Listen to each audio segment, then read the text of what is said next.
This is the deck profile. Chungyun. He's a lot better now. He's basically Heavenly Dragon Circle. Except for he's a body, so that helps.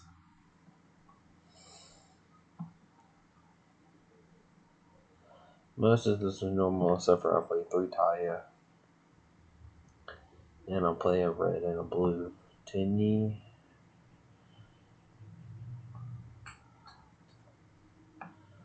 This build is pretty consistent. And then I'll play him for fun. You could play him if you want to, because I'll play 2 of the revival. And it revives worms as well, as long as you control a synchro.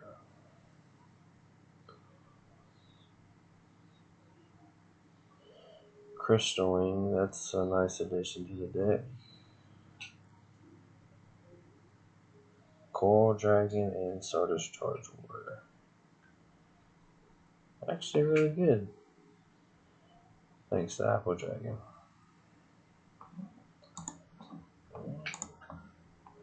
I'm going to show you some little combo videos. Originally I was playing Ghost Dragon. I've also played Beck Bailey. But I kind of dropped them for more worms.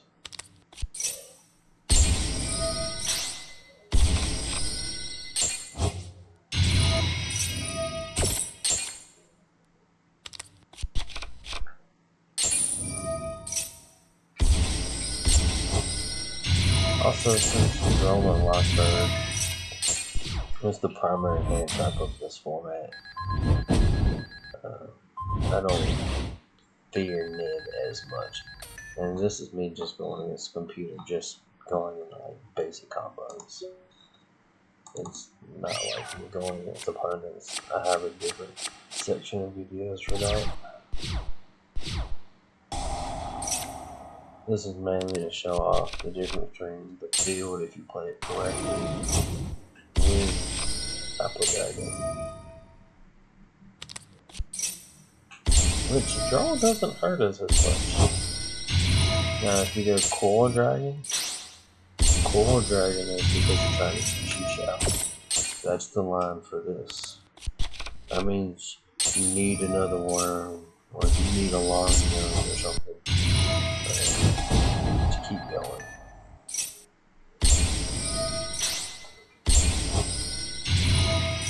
Drag out helps, and because you keep this token up here, when you use Taya, you then can send a Shuna to special summon one of the red or the blue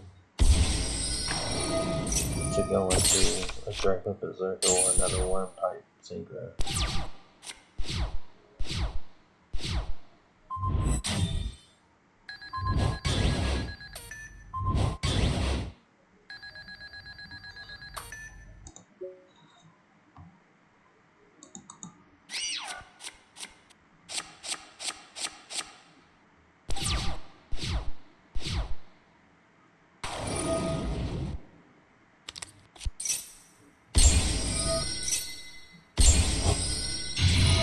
I think there was another lineup that I wanted to get that home I had, because I know I needed Shisha to get long gun.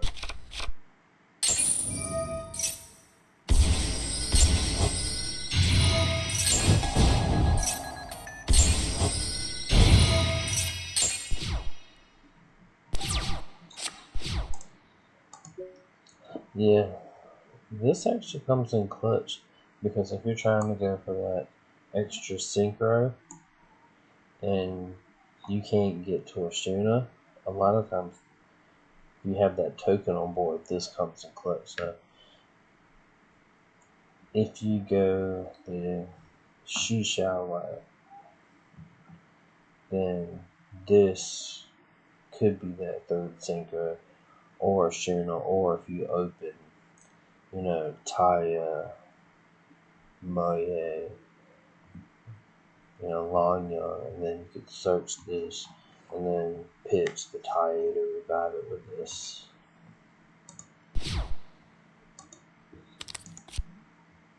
That's really all that for that combo.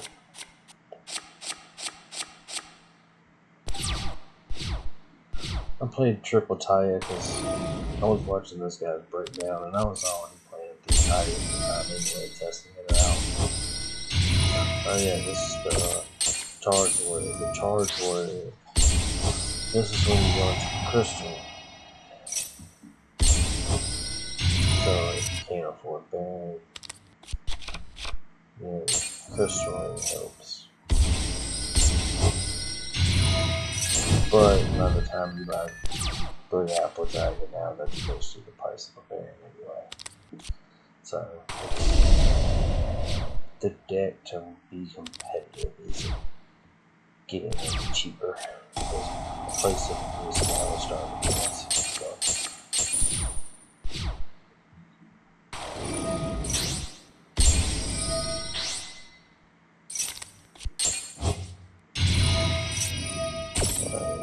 Just messing around, trying different combos.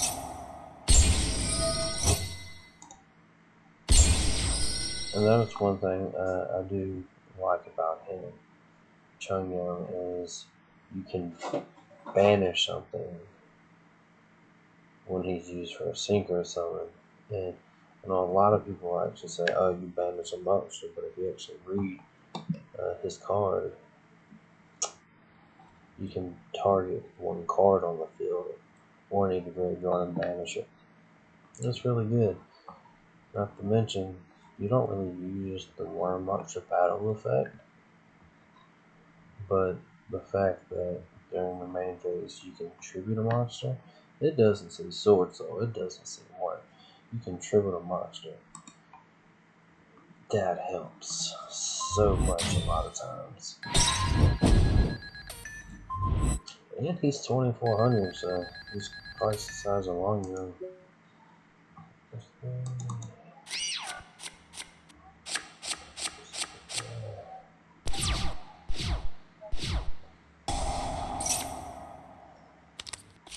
And normally in real life games, this gets added, and you do this play to get the Moria, and then Moria starts everything again. So this deck can play through Ash, especially with Apple Dragon. But maybe sometimes still hard.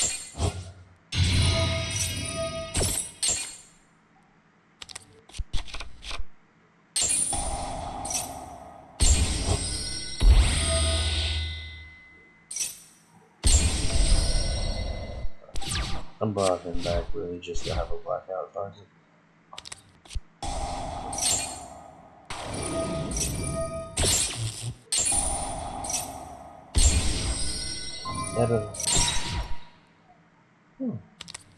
Gotta do that. I banished this. But to banish the blackout, give myself a token. I do that sometimes, a lot of times, because a lot of times you will get stuck without a token.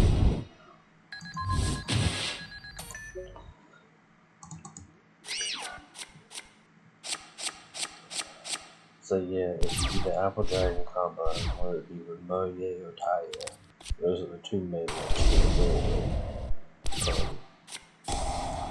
I try to do some going first, some going second, you know. Test things. That's really all I used to be before.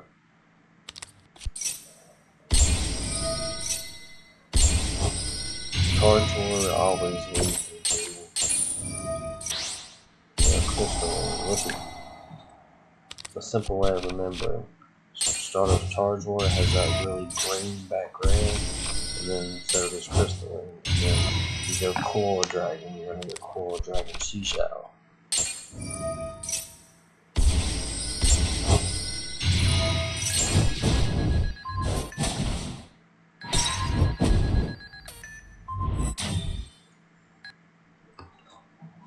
Just showing you what different hands can do. If you ever get hit. You know, with an imperm or a Baylor or Ogre, with Moye or Taiyang. If you have Chunyun, you'll be fine, because then you can just tribute it, make it miss his target, then use him. No, you won't get the draw with a Foolish Barrel, but you get to banish something on the field if you get something.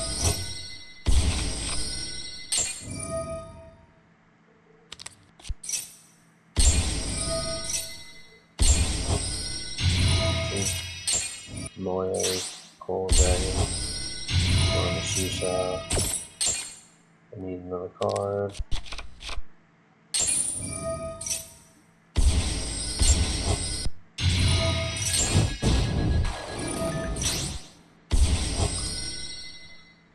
So I'm actually a fan of both of these are good in the graveyard to pitch if you're gonna revive, because he goes into another 8.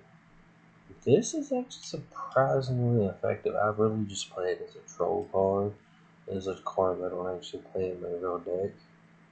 But it's actually very, very good, because let's say you're going against Dark War or Salamander or some spam deck.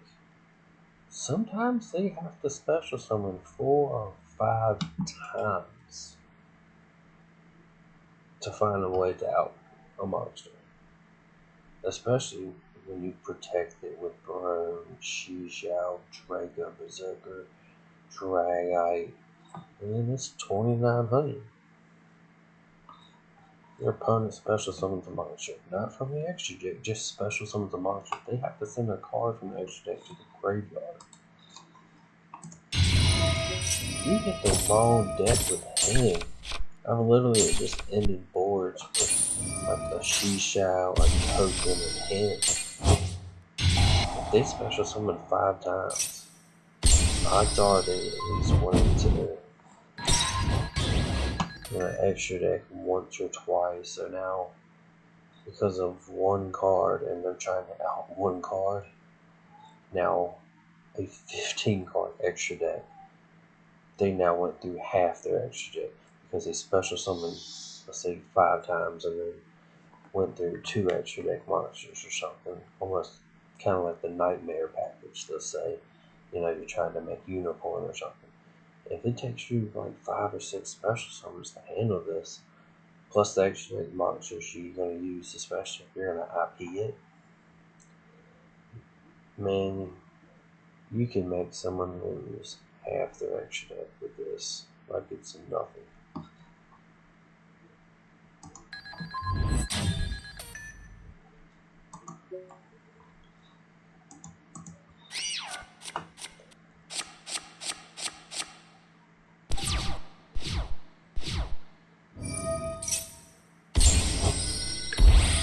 Also, the way to always one way to increase your odds from going into that 3rd and the 4th Seeker is to really manage the resources and see where the lines take you. Like, let's say I got a tie engraved, alright, and I can revive the tie. Well, if I can't revive the tie, can I get a token on board? Then can I get an Ishuna to activate this effect to bring out one of the level 4 Tenyi, so that way I can go into a Draco, Berserker, or a level 8 Worm Synchro. But since this one started off with the Tenyis, I had a normal summon for it, which means I can normal summon the tie, and then go into Draco, Berserker. Get the draw from Sinister Longo, then I get another form of interruption. I've done this play a lot in real life. It's a good play. Negate for monsters, the monster banish, a special summon monster banish, and a spell and trap banish. All of that burn.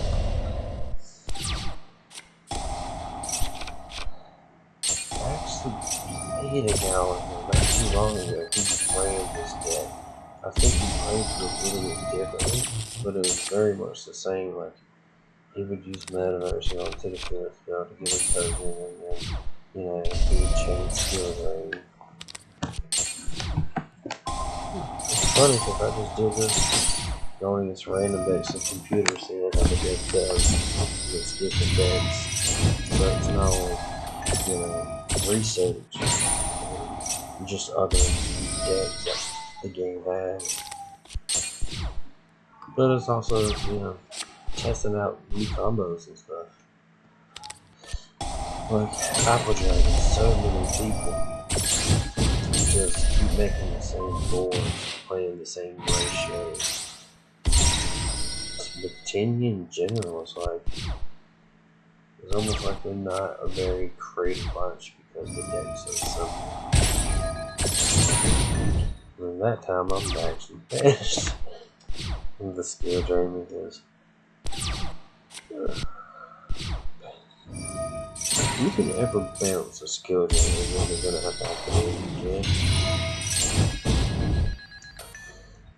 Yeah, them paying it twice is 2,000 life points. Plus, you're gonna burn them at least once for something for long, and then maybe for something else. So now they voluntarily paid 2,000 for skill drain, and then you burn them for another 24. I mean, that's over half the life points. Number 7. This comes in clutch. A lot of my games. It's not quite good enough where I bump it to 3 because I'm already playing a 43 card deck. 44 when I play it.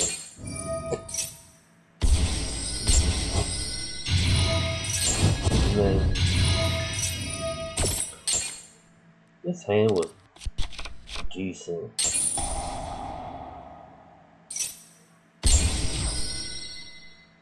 So even though I couldn't really extend any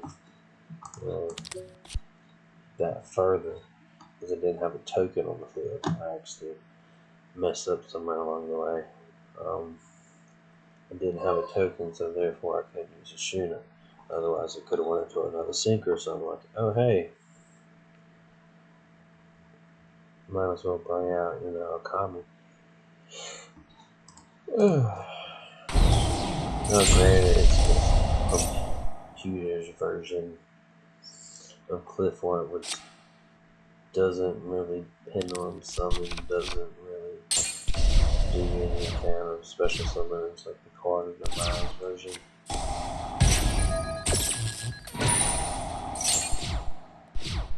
Plus, one thing I do like about going to the computer, they still have banned cards like Max C, Triple Skill Drain, Triple Vanity's Emptiness, and it's like, wow, you people really have to use to deal with this type of stuff.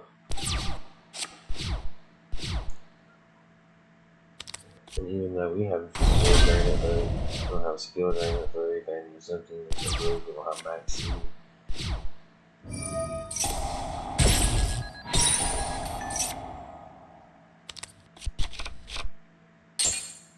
I think there was a trap deck not too long ago, and they did that exact play. Like, they saw strike the burn. There's one really, really good thing about Apple Dragon that people don't understand. The token that you made with Moria Taya Longer stays there on the field. So you always have a token. You always have a non-effect option, which means you have, in a shooting grave, a special summon live. Then there's the fire one, and this turn we use it to go in the shisha.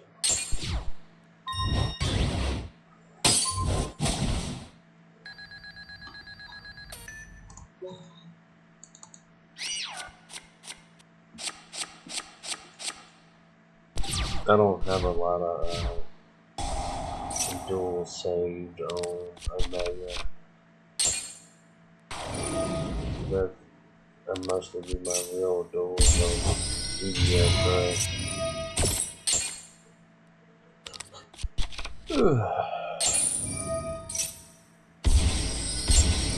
This one I just kind of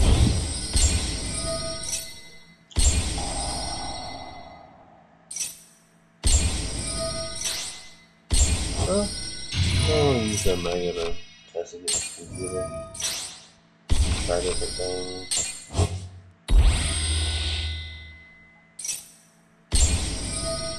I do play occasionally, but not very often. It's easy to do a test hand when your opponent ain't taking 30 minutes to make an unbreakable board. And then when you do get mid, you have an unaffected monster on the good.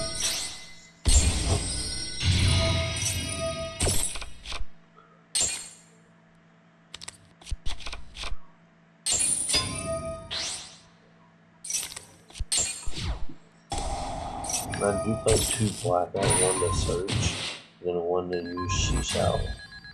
Because She-Shout can actually banish the blackout instead of adding it to your hand, which gives you a token. So if you have a shooter, you're in pretty good position.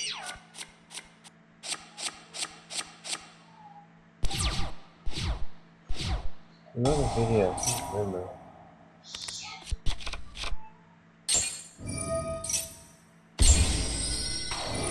Me and the opponent both ripped so hard. All I opened was Taya, an emergence that he ashed, blackout and imperm. He opened mid ash into cosmic cyclone. So he banishes both my back row with cosmic, paying 2,000 life points. I don't have nothing, so his mid's dead. He already ashed my surge.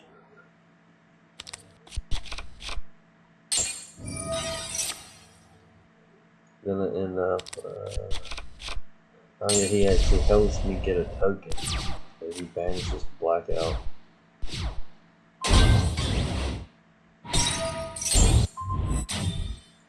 You can't out the token because yeah.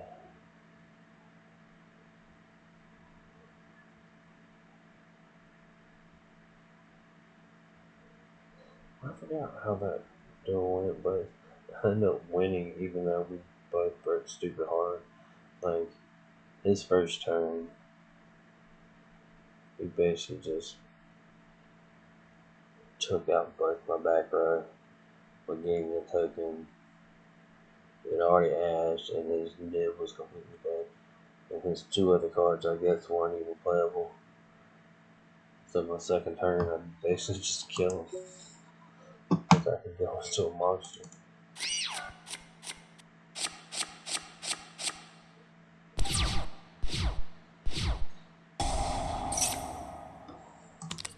And we all know what a Swordsoul death looks like when your emergence gets ashed. Basically. So you don't have these 2 cards, now you have to play with this. And it's not very easy. Now granted, that does happen. You know, special, going to Taya banish, the red one, then going to She-Shell.